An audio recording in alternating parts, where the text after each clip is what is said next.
Muy buenas tardes a todos, bienvenidos a acá Beto Reacción. Un abrazo para todos. Hace rato no hacíamos un en vivo, gracias a todas las personas que se están conectando. Por favor, no se les olvide darle like, suscribirse. Sigue la crisis en Venezuela. Amaneció con un apagón a menos de 20 de los 24 estados en todo el país vecino, pues amanecieron con cortes en el servicio eléctrico y también de conexión a internet. El tema de hoy, muy importante, es el tema de la situación actual energética en Colombia, porque la oposición, que bastantes mentiras han sacado, si quieren revisan el video que subimos antier sobre las 5 fake news de la oposición y de los medios de comunicación que algunos fungen como oposición política, el 5 por mil, el tema de la expropiación a las pensiones, expropiación a los ahorros, el tema de los combustibles, que también vamos a hablarlo en unos momentos, también vamos a ayudar a desmentirlo, cuál es la situación actual.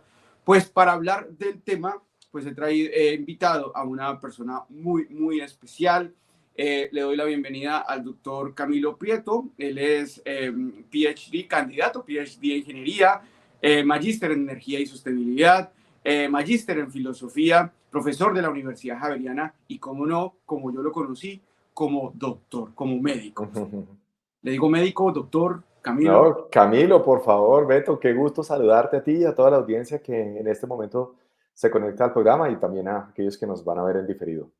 Tremenda eminencia, doctor, usted tiene un alto reconocimiento.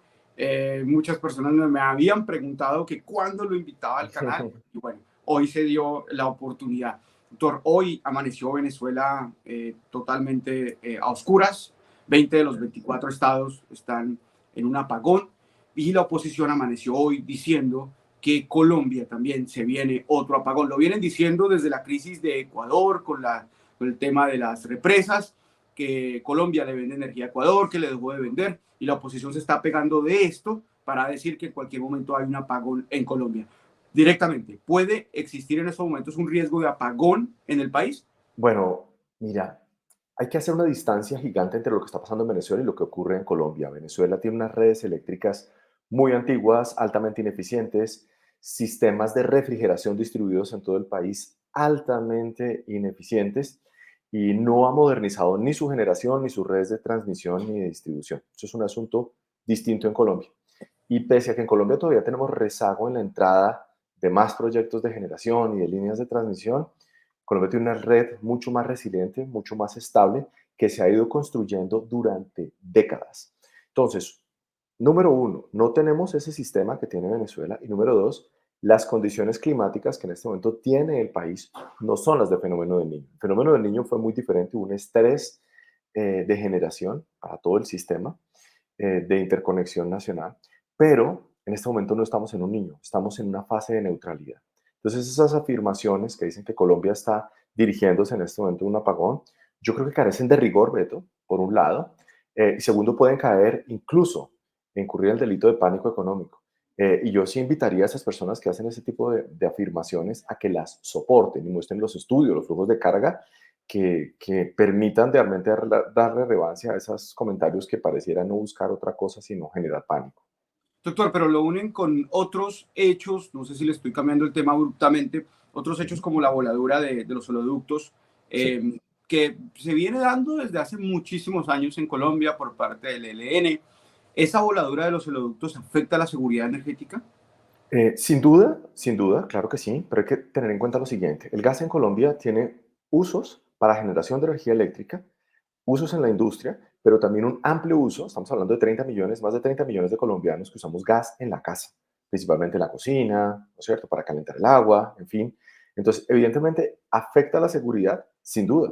Y esos atentados terroristas, que además no solamente son contra la seguridad energética, sino también son contra el ambiente, es algo que evidentemente pues tiene que parar en el país. Pero que en este momento esa voladura va a generar un riesgo de apagón es absolutamente impreciso, incorrecto.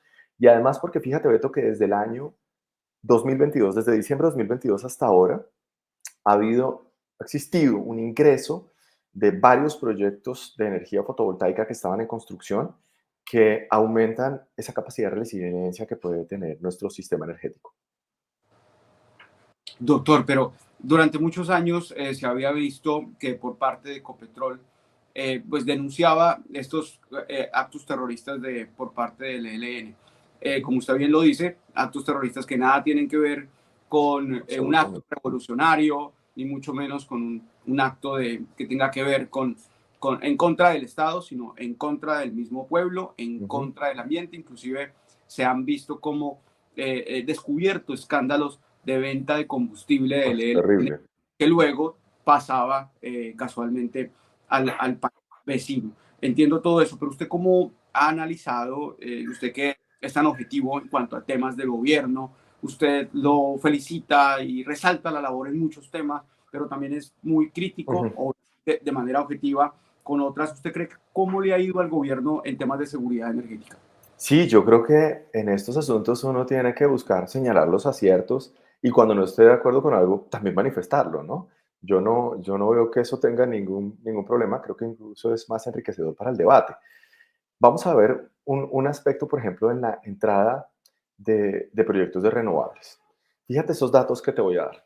De diciembre de 2022 ahora, pasamos de tener una capacidad instalada en energías renovables no convencionales de más o menos unos 215 megas, bueno, un poco más, cerca de 250 megas, a tener más de 1.200 megas, ¿sí? En este momento en el país, o sea, en 2 años, lo cual es para celebrar. O sea, esto es una cosa que tiene que ponernos felices a todos los colombianos.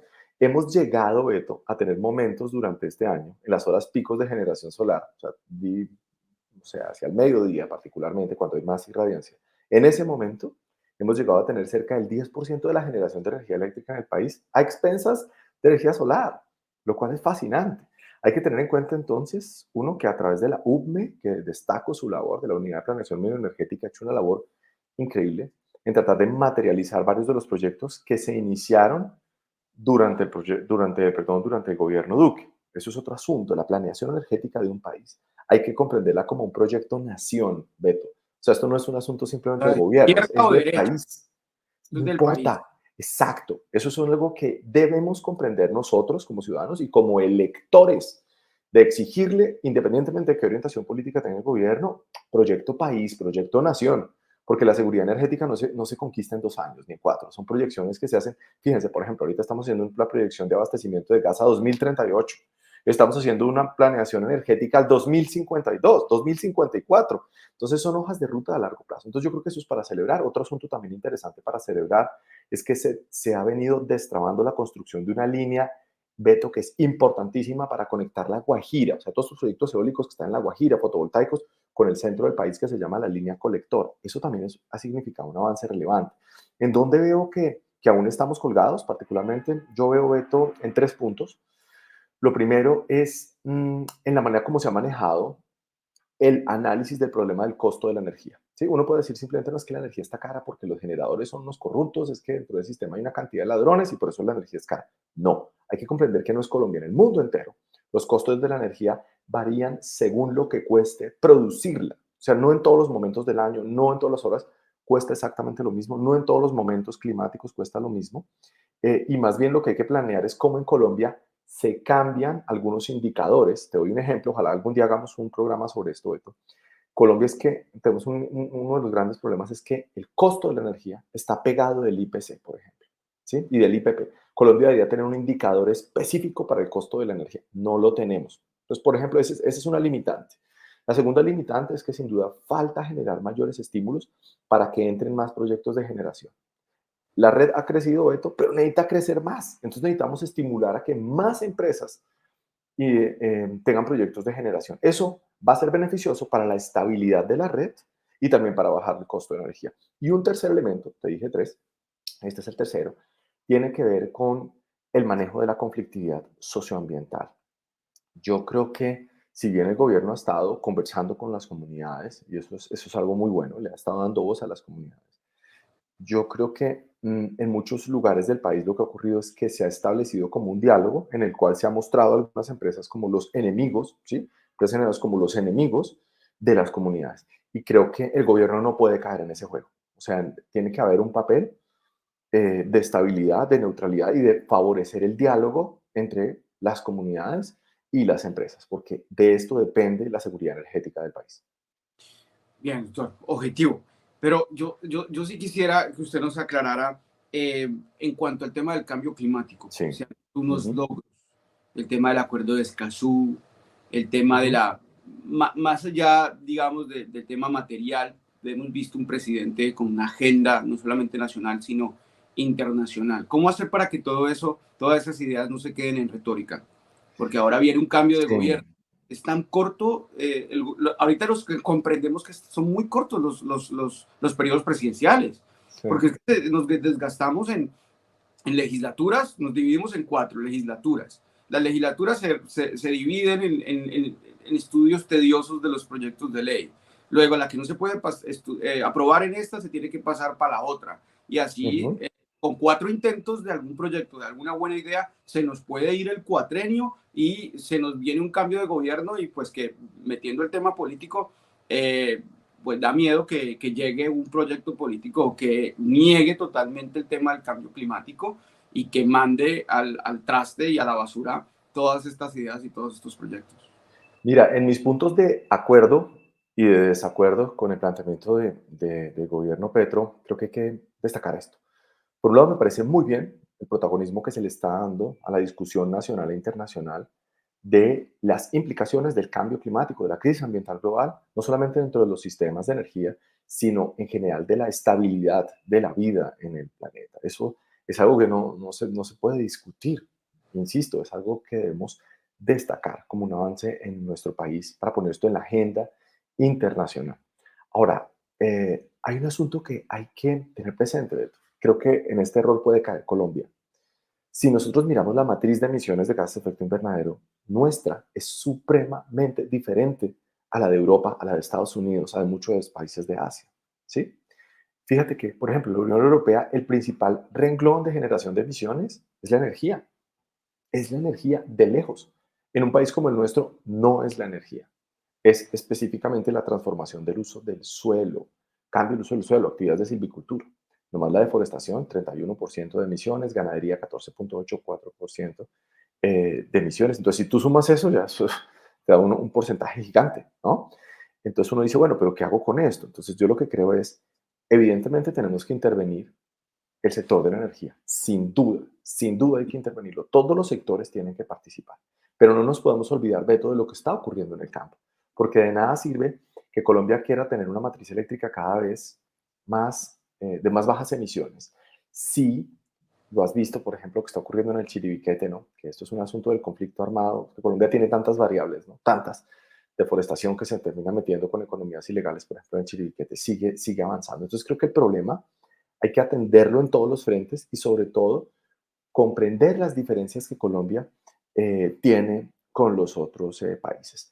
Y evidentemente seguirle apostando a las energías renovables, en este caso la inclusión de proyectos solares y eólicos donde sea posible, creo que va a hacer que nuestro sistema eléctrico no solamente tenga menores emisiones, sino que adicionalmente sea mucho más robusto. Doctor, quería preguntarle si usted está de acuerdo o no con la suspensión de la exploración de gas en Colombia. Tema Mira, bastante. Bet, sí. Yo sé que este es un tema bastante polémico y quiero dar mi justificación. Yo no estoy de acuerdo y quiero decir por qué. Tengo clarísimo que el gas natural es un gas de efecto invernadero 28 veces más potente que el CO2. Eso lo tengo súper claro. Y que evidentemente interviene en favorecer el calentamiento global. Pero hay que tener en cuenta lo siguiente, Beto. Todas las proyecciones que ha hecho la URME del actual gobierno y los anteriores nos dicen que Colombia va a seguir necesitando gas natural hasta por lo menos el año 2054. Es decir, vamos a necesitar gas aún. Evidentemente la proyección va a que ese gas disminuya su participación de aquí al 2052. ¿Estamos? Pero ¿qué pasa? En Colombia actualmente más de 30 millones de personas usamos gas en la casa, en este momento. Entonces lo que ha ocurrido es que el no explorar nuevos yacimientos de gas va a llevar a que Colombia, como va a seguir necesitando gas, requiera importarlo. Y tenemos dos probabilidades para esto, Beto. O el gas de Venezuela, que ya vimos que técnicamente no es posible hacerlo en el corto plazo, no hay manera, o sea, ya hasta el mismo gobierno lo descartó. Y el otro, ¿sabes cuál es, Beto? Importarlo como gas licuado. ¿Desde dónde? Desde Estados Unidos. Y en la mayor parte del gas que se produce en Estados Unidos es producto del fracking. Traer ese gas licuado, congelarlo a menos 160 grados, después regasificarlo, o sea, descongelarlo para inyectarlo al sistema, va a hacer que se generen más emisiones de gas de efecto invernadero y va a hacer que el gas sea más costoso. Entonces, yo creo que Colombia debería apostar por reactivar las exploraciones de yacimientos convencionales, hago ese énfasis, precisamente por temas de seguridad energética y pensando en lo que va a costar ese gas durante los próximos años. Y además, que no, si ya sabemos que vamos, imagínate, Beto, si ya sabemos que vamos a necesitar gas hasta el 2050, entonces Colombia va a seguir importando gas hasta el año 2050. Creo que es un asunto que vale la pena discutir, seguir discutiendo. No sé si usted está de acuerdo con el ejemplo metafórico de que Colombia es un fumador dentro de un cuarto pequeño donde hay otros 20 fumadores. Y de esos fumadores, Colombia solamente se fuma una cajetilla diaria. Pero los otros 20 se fuman de a 100, se fuman de a 50, se fuman de a 20. Entonces Colombia un día se para frente a todos y dicen, mire, yo voy a dejar de fumar porque el ambiente está pesado. Y todo el mundo se queda mirando y le dijo, bueno, listo, no fume más. Y los demás continúan fumando. No se está contribuyendo mucho al cambio climático del país cuando Colombia, un país que pues produce, creo que si me recuerda cuánto del efecto, del daño, del daño del efecto invernadero, cuánto produce Colombia frente a las grandes potencias europeas, Estados Unidos. No sé si de pronto entonces el análisis es que el presidente Gustavo Petro está adelantado en nuestra época. Mire, yo lo que creo es que pensemos lo siguiente, el análisis no puede ser que Colombia, como genera tan pocas emisiones, estamos hablando, de, digamos, anualmente cerca del 0.5% del total global, Colombia no debe hacer nada. Yo creo que ese análisis no es correcto. Yo creo que Colombia sí tiene que hacer un esfuerzo importante, porque si tú sumas todos los países que producimos menos del 2%, sumamos más del 30%. Incluso llegamos a estar por encima de China. O sea, si todos los países como Colombia, de esos fumadores que tú dices, no hiciéramos nada, estaríamos generando aún más emisiones que China. Entonces sí tiene que haber un esfuerzo colectivo. Ahora, el segundo elemento es cómo es el esfuerzo que debe hacer cada país, cómo es el esfuerzo que debe hacer Colombia. Pues Colombia, su esfuerzo debe centrarse en frenar el gas, o Colombia debe centrar su esfuerzo en hacer una transición ecológica para que la intensidad de emisiones de la producción de carne de res se reduzca, para que ese 14.8% correspondiente a la ganadería se reduzca, para frenar la deforestación se reduzca. Ahí es donde yo creo que también debe haber un énfasis. Evidentemente, en el campo de la energía también, evidentemente sí, pero fíjate cómo es algo que aún sigue caminando y no se ha podido controlar. Entonces, yo creo que hay que tener es un diagnóstico claro de cómo está el país y aplicar una política de reducción de emisiones centrada en Colombia, no en cómo funciona Europa, no cómo funciona Estados Unidos, sino cómo nosotros podemos hacer cada vez mejor esa tarea. Bueno, doctor, pero entonces uniendo ese tema, yo quisiera preguntarle cómo está cambiando en estos momentos el panorama político de la energía debido a la misma crisis climática y de qué manera práctica esos países, usted lo acaba de decir, pueden mejorar la seguridad energética, volviendo al tema central de esta Sí, entrevista. la geopolítica de la energía, Beto, es un tema apasionante, apasionante.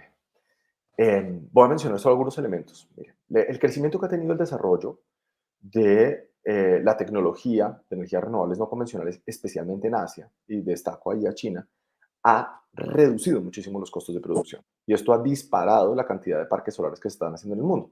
Les cuento algo, este año, 2024, va a ser la primera vez en la historia de la humanidad que la generación solar sumada a la eólica va a superar a la hidroeléctrica en el mundo. Eso es algo para destacar. Pero es las paradojas de la geopolítica de la energía. Mientras eso pasa, la guerra Ucrania-Rusia sigue teniendo una intervención en las dinámicas de comportamiento de cómo se compra y se vende el gas. De hecho, el consumo de gas licuado se ha disparado en el mundo. Por ese, Disculpe, el gas licuado nos puede dar cómo se transporta, porque yo le acabé de escuchar, ajá, la ignorancia, que se congela y sí, sí, luego sí. vuelve y se descongela para que, o sea, Sí, entonces, es ¿cómo se increíble. transporta? ¿A través de Es barcos? increíble. Imagínate, Beto, que el gas se puede transportar fundamentalmente de dos maneras. Gaseoso a través de los gasoductos, por ejemplo, como nos llegaría, como se mueve en Colombia y como Sí. nos llegaría teóricamente a Venezuela, que ya dije que no se podría. O la otra es licuarlo. Es el gas natural licuado, el GNL. Entonces, ¿qué es lo que se hace? Se baja la temperatura por debajo de los menos 160 grados y se licúa. ¿Sí? Entonces, literalmente se congela. Entonces, eso viaja en unos buques que se llaman buques metaneros. Imagínate traer desde Estados Unidos un buque de estos hasta Colombia, ¿sí? O imagínense mover buques metaneros hasta China, ¿no? Esa es una de las maneras como se mueve el gas en el mundo. Entonces ese gas llega... transportan containers y todo eso. No, son unos buques que ustedes ven. Ahora invito a quienes nos están viendo que pongan una revisión ahí de buque metanero. Entonces van a ver que es un buque muy particular que tiene unos domos, ¿no? Donde viene congelado el gas. Solemos de compartirles pantalla, pero vamos a buscar acá. Sí, buque metanero, pon buque metanero. Entonces ellos tienen que llegar a plantas de regasificación. Por ejemplo, acá en Colombia hay una en el Atlántico, muy cerca de Cartagena, donde se regasifica, o sea, nuevamente se sube la temperatura y se puede volver gaseoso y se inyecta en los gasoductos. Entonces, ¿qué sigue ocurriendo en el mundo? Ese es, míralo, ahí tiene los domos, ese es un buque metanero, exactamente. Y eso tiene que moverse, evidentemente, por el océano hasta llegar a las plantas de regasificación. Esto hace que el gas sea mucho más caro. O sea, digamos, para el precio Colombia, para que lo podamos comparar, cerca de 3.5 veces, 4 veces más que el gas nacional. Y les insisto, el que vamos a traer de Estados Unidos, que ya sí lo veníamos trayendo, pero la participación del gas importado en Colombia hasta hace 2 años era muy poca, era marginal y enfocado específicamente en la industria. Entonces, ese mercado va a cambiar. Y esto ha hecho que esa guerra Ucrania-Rusia le ha disparado la ventana de oportunidad a Estados Unidos, que mediante la técnica del fracking, de exploración de yacimientos, explotación de yacimientos no convencionales, en este momento pues lo haya llevado a ser el primer productor de gas del planeta. Entonces, esa es otra parte interesante de la geopolítica de la energía. Y otra que sí no es una muy buena noticia, Beto, que te las tengo que decir, que no me deja sorprender, y es que el mercado del carbón térmico, Beto, sigue creciendo. O sea, a pesar de la creciente participación de las energías renovables, uno a veces esperaría tener como la ilusión de que se siga reduciendo el mercado del carbón térmico, pero desafortunadamente sigue creciendo. Entonces, todas estas variables van apuntando hacia una ecuación, y es que, pues, sí hay un anhelo del mundo entero por tener una matriz energética diferente, es una primera conclusión, pero la otra es que el mundo todavía no se ha decidido por cambiar sus patrones de consumo, y creo que ahí es donde está el punto crítico. O sea, todo el mundo quiere más energía, todos queremos más energía, pero nadie se ha puesto a cuestionar de qué tan eficiente estamos siendo en el uso de energía y si necesitamos realmente, para nuestro bienestar, consumir tanta energía, Beto. Toda la razón, doctor. Le quiero agradecer muchísimo por haberme dado la oportunidad para sintetizar y para confirmar y para acabar con los rumores de la oposición.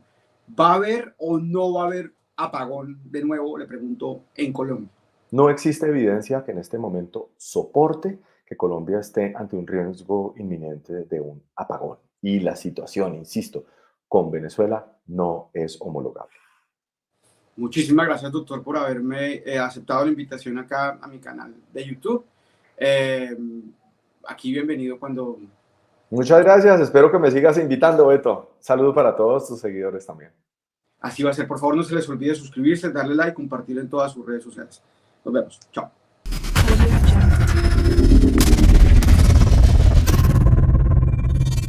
Audio Jungle.